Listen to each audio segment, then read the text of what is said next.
Hey y'all, today we're going to work on restoring or refurbishing a Shimano Stradic handle. It's stiff, very stiff, and we can tell there's something going on inside there, so should be pretty straightforward. Let's hope this knob comes off without any trouble. But the first step is to take that little cap or cover off right there. To do that, we kind of go underneath and find the edge and push up like so, and it comes right out. Now we got to undo that screw that's inside there.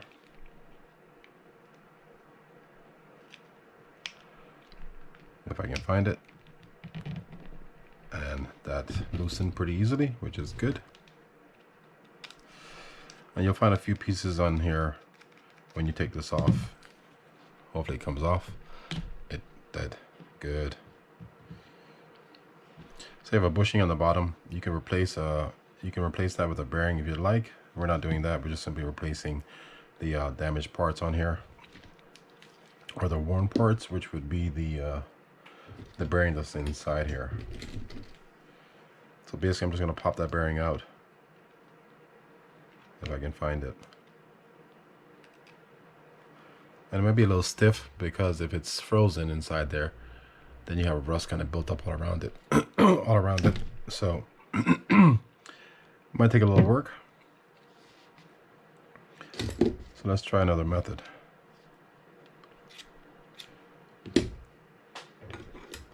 That's too big, I think. Yeah, we don't want to damage inside there. Let's go ahead and pound on the corners. Get it off that way.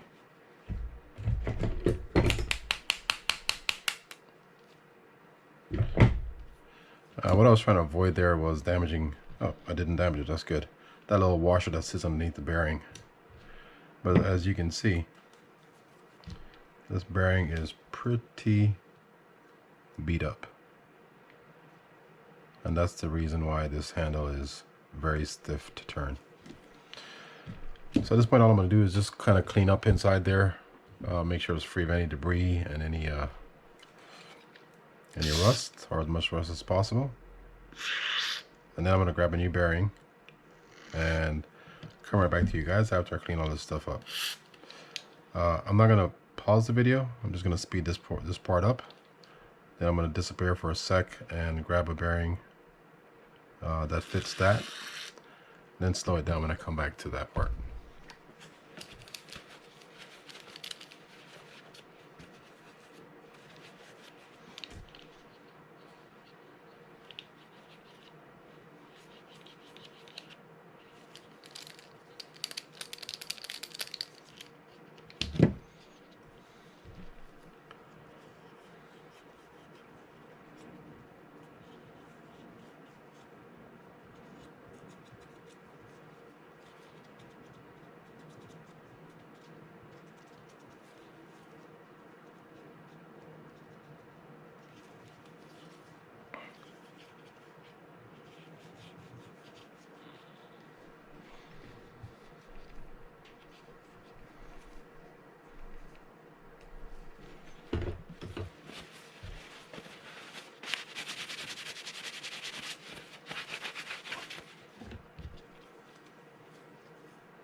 Okay, so we're back and we're just going to put this back together.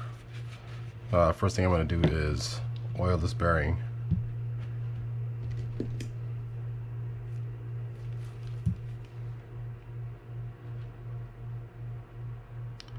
And it's a handle knob, so you don't really need to be concerned about how much oil you put in here. A lot of the excess kind of just drains out anyhow, but I do kind of want to get the oil inside there.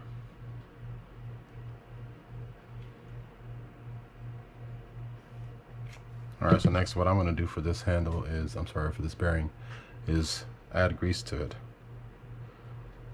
Let's try to avoid that issue that we had before where it gets frozen inside there, and help prevent any kind of water seepage inside there that will ruin the bearing.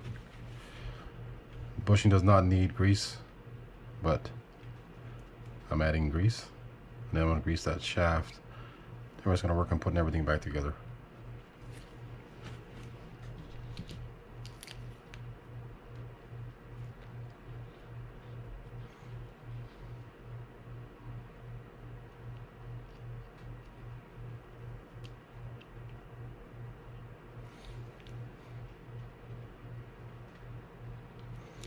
Alright, so first we're going to put the bushing on. Drops on just like so. Then we're going to stick our knob on. I'm just double checking to make sure that we don't have any residual rust in there, but I found some, so I'm just going to pop it out really quickly. And I hope I'm not out of focus on this stuff. Alright, so stick the handle on, or the knob on, just like that. We're going to put our washer on first. I'm just going to drop it in and kind of work it over that shaft there. Kind of like that. Just make sure it gets a little bit below it. Then we're going to do the same thing with the bearing. Just drop it in. I'm going to use my tweezers to gently push that down over the shaft. And you don't need it to get all the way down. You just need it to get started. Sometimes you have a lot of rust on there, even when you clean it, it's still a little stiff going on there. That one wasn't, so that's good. Clean this off really quick.